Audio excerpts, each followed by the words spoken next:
Bullshit. Crap, lies, fabrication, lies, all lies. So you never punched him? Charlie has a very short-term memory bank. You know, all the cocaine we did in the 80s and drinking has got to him. He got like 2 brain cells left. Lies. Charlie's lying like a Persian rug. That's all right. I'll straighten it out. I'll straighten it all out. Got to hear my side of the story. All right, what is your side of the story? So he says you treat him like an older brother. Yeah, I love Charlie.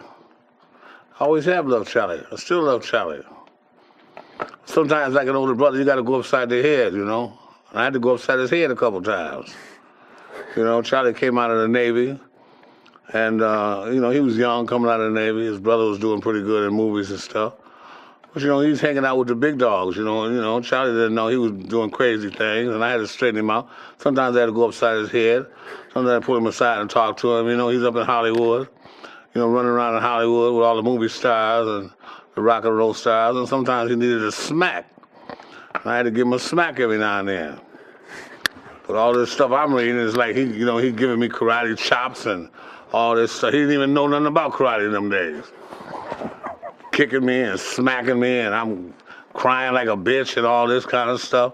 Come on now, can you see Rick James crying like a? Come on now, let's get this story straight. What else? Come on now, what did he have to say? What made you punch him? You remember punching him? Yeah, I remember smacking him a couple times. I remember putting this ring upside his head one time. He wore my logo. This ring right here. But he calls it the Unity ring. But really, you know, I had 2 rings, okay? Now, the Unity ring was a round one with a point. Now, if I had to put that one upside his head, it would have stuck in his head, and it would have stuck in his head forever. This is the ring that went upside his head. It was a heart and the wings, okay? And this was imprinted in that black head of his for at least a week. They thought he was our mascot. It was imprinted so much in his head.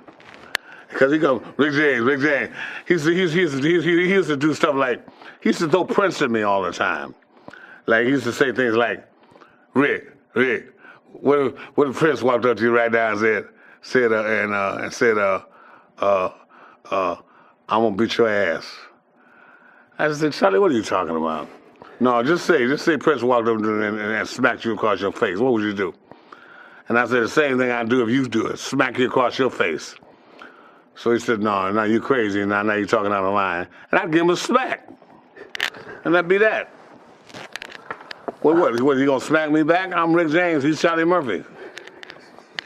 Huh? What's he gonna do? He says he whooped your ass. He says he smacked you. People say a lot of things under the influence. You know? People say a lot of things under the influence. He said it yesterday morning. What? He said it yesterday morning. He said he whooped your ass. He said it was a long time ago. But Charlie, why do you think Charlie Murphy's taking karate right now? Because Charlie Murphy could not fight. Charlie Murphy was in. Why do you think Charlie Murphy joined the Navy? We all know about the Navy. Okay? Did he join the Marines? Not. Did he join the Army? Not. Did he join anything where it took manpower? Not. He joined the Navy. Okay? The Navy. He was in the Navy. Where they had the white hats that go like this here. Come on now. Charlie Murphy couldn't whoop me in them days. Charlie Murphy would stand a chance of whooping me right now because I'm older and he's taking karate. That's why he's taking karate. Charlie got beat up a lot. Charlie got beat up a lot. He got beat up a lot when he was young, and them cocaine and them drinks, all them flashbacks, and all that. He's Charlie lies. Do you remember what you used to call him? What your nickname for him was? What? What your nickname for him was? My nickname for Charlie? I had a lot of nicknames for him. What did he say I called him? Darkness. What did he say I called him? Darkness. Yeah, Brother Darkness. That's right. You know Charlie. Cut off the lights and Charlie has to go, Rick, where Rick? Yeah, Darkness. Charlie is my Brother Darkness. That's right. Eddie, both of them is Brother Darkness. Twin Brother Darkness. All you hear from Charlie is, You know, all you hear is that voice. All I used to hear is that voice that used to constantly irk me. Rick, where Rick James? Where Rick James? Where Rick James? Because, you know, Charlie don't talk with his teeth. When Charlie talks, his teeth is... You always notice when Charlie talks to his teeth is locked together? Well, that ain't from cocaine. That's just the way it is. Where Rick? Rick James. Rick James. All right, do you remember do you remember grinding your feet into Eddie's couch? Yeah, I remember grinding my feet in Eddie's couch. You remember why you did it? Because Eddie could buy another one. I think it was something like Eddie or Charlie or somebody did it in my couch. See, I never just did things just to do them. Come on, I mean, what am I gonna do? Just all of a sudden just jump up and grind my feet on somebody's couch like it's you know something to do. Come on, I got a little more sense than that. Yeah, I remember grinding my feet on Eddie's couch, you know. But it was probably a dare from Charlie that I wouldn't do it. Yeah, I dare you to get up on this expensive couch and grind your feet in it. Yeah, see if you do it. I bet you do. I bet you won't. It's a brand new couch, but you won't do it. And I probably did it. All right. So, oh yeah, what about licking inside a girl's face? That was your thing? I did a lot of licking on a lot of girls' faces. Because Charlie would always... See, I told you he was from the Navy, and he wasn't used to the Hollywood life.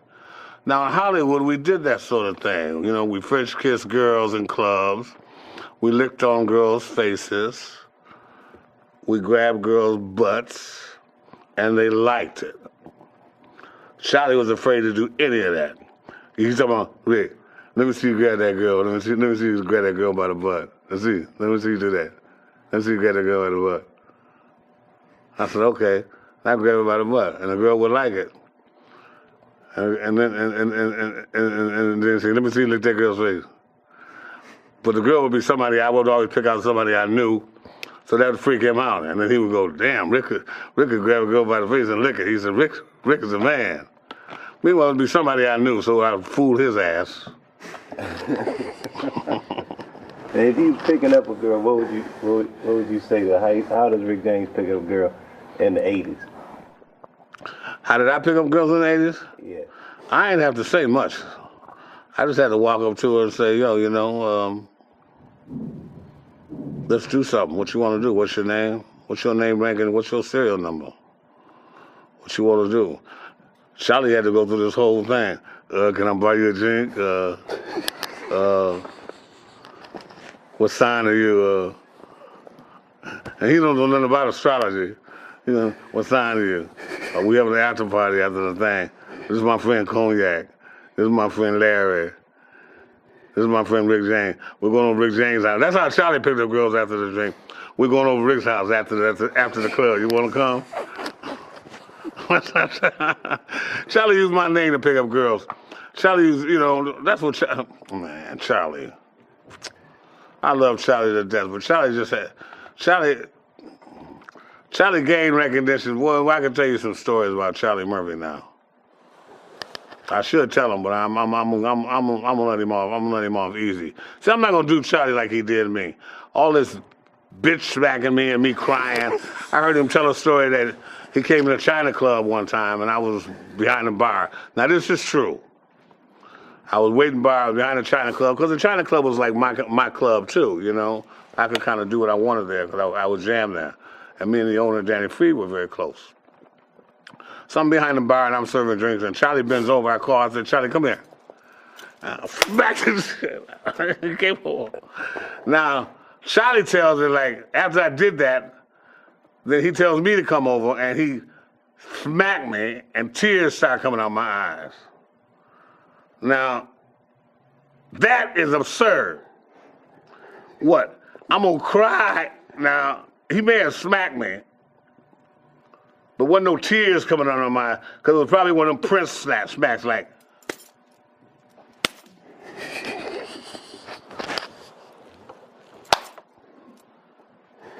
Smack me like that. Because he knew better, because, you know, he knew I'd throw him up with him.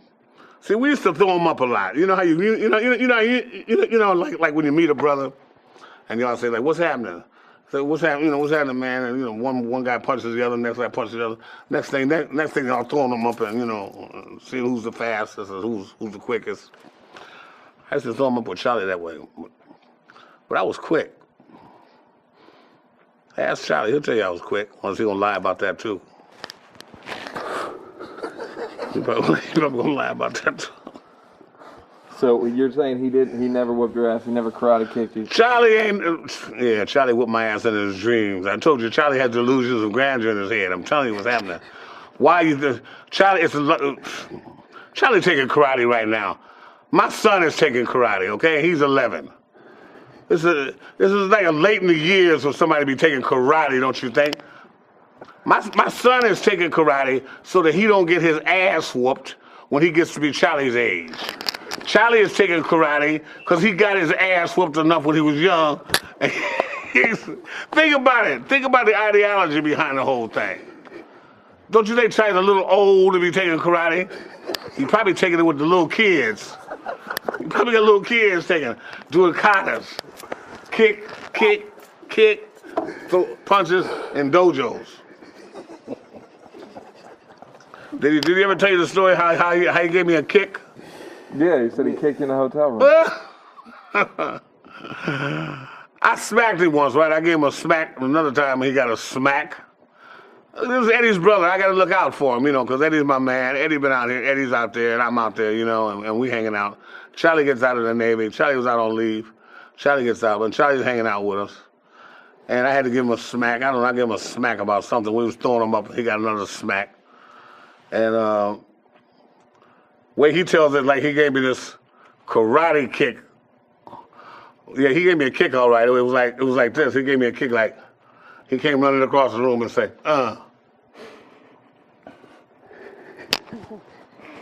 And that really hurt, duh.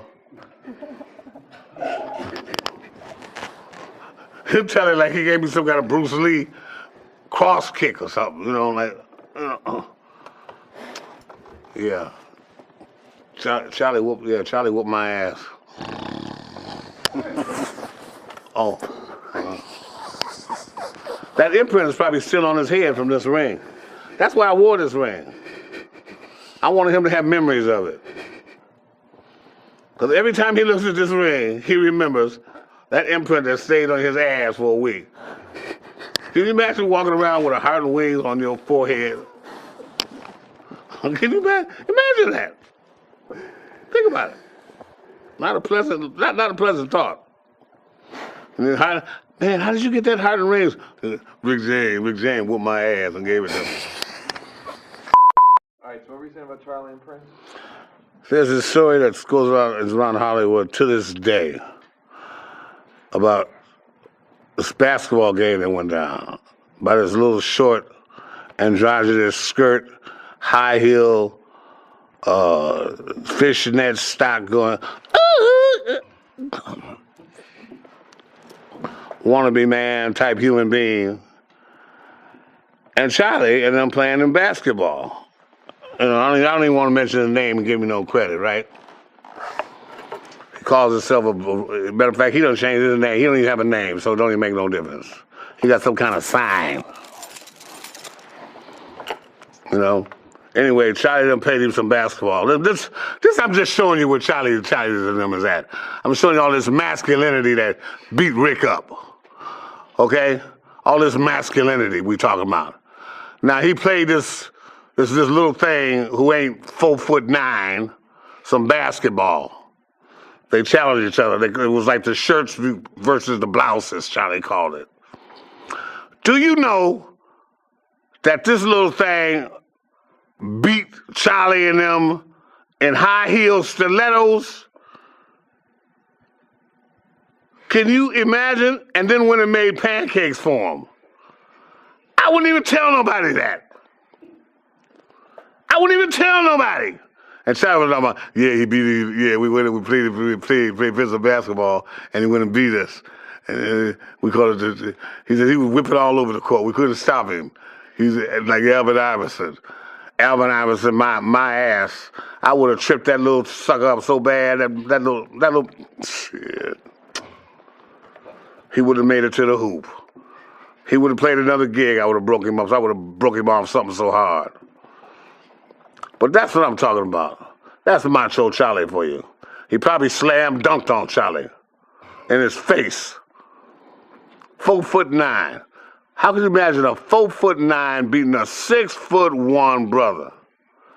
Black Nubian king, a little 4'9" androgynous wannabe, don't know what color he is, beating Charlie in basketball. I was so ashamed of Charlie I didn't even talk to him for 2 years. Pitiful. So every time I see Charlie, I go, ooh! Just to let Charlie know I remember it. I want Charlie to see this ring. I want him to know this ring is the part of his life. It will always be a part of his life. And when he gets his purple belt or his blue belt or black belt, I'm gonna go upside his head again, just to see if he learned anything from that karate. And I bet you I put another engraving on his head. Charlie said, what's your opinion of going too far? Going too far? I think going too far is drawing blood from a friend or embarrassing a friend in front of his old lady, or hurting a friend where they have to go to the hospital, or something like that. You know, if I think suckering a friend with your fist. See, anything me and Charlie did to one another, whatever we did to one another, you know, whether my memory banks recall it right, or whether his memory banks recall it right, whatever we did open-handed. Other than the ring part. I mean, but that was an accident. I mean, you know. I mean, well, that was an accident. If I would have hit Charlie and say knocked out one of his teeth, that would have been Rick going too far. Charlie would have said, well, you're going too far now. But his tooth would have been knocked out, see? So I would have gone too far. You know, if I would have busted his eye where his eye was hanging out the socket, you know, he would say, well, Rick, you really gone too far now. You know, my eyeball hanging out my socket. See, Rick? Now, what you gonna do? What you gonna do? What you gonna do? You gonna fix it? Is your insurance gonna cover it?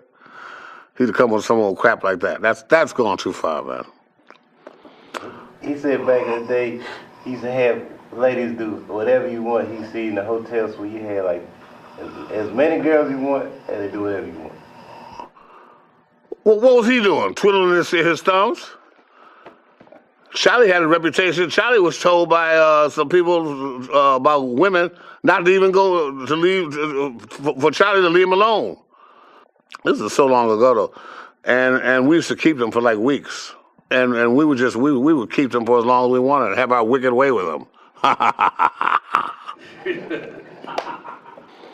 And next time you saw the women, their hair would be all scraggly, torn apart, and their dresses would be coming off, and stockings would be torn. Where you been? With Charlie Murphy? With Charlie Murphy? Did you have fun? Yeah, I had fun. But what happened? He told us to leave. He threw us out. He got 3 bones. Yeah, Charlie used to go through them like cornflakes. But of course, I'm the bad guy here, so it's probably me.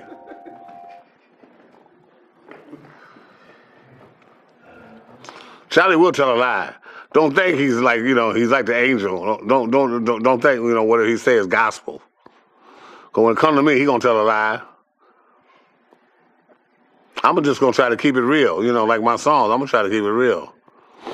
But see, there's one thing about me and Charlie. To this day, all the little scraps and all the little things that we've been through since the '80s and all that stuff, we still have a big amount of love for each other. I love Charlie Murphy. And I can really say that I love Charlie Murphy. I love Charlie's mama. And I love Vernon. I love his brothers. And I love Eddie. And I love the whole family. But Charlie holds something special to me more than any of them. Because me and Charlie done had it out. With as much as me and Charlie done had it out, you would think that two people would never even talk to each other no more. Because most of the time, the way we done went at each other, basically two people would never even want to be around each other.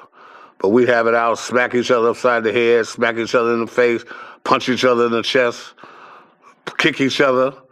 I mean, can you imagine 2 grown men doing this? Cocaine's a hell of a drug. And we say, well, the next thing you know, we hugging and having a drink. And now here I am on this show, singing for Charlie Murphy. I must be crazy. And I don't even do cocaine anymore. I must be losing my mind. Reminiscing about Charlie Murphy talking about kicking my ass. Ain't that a B?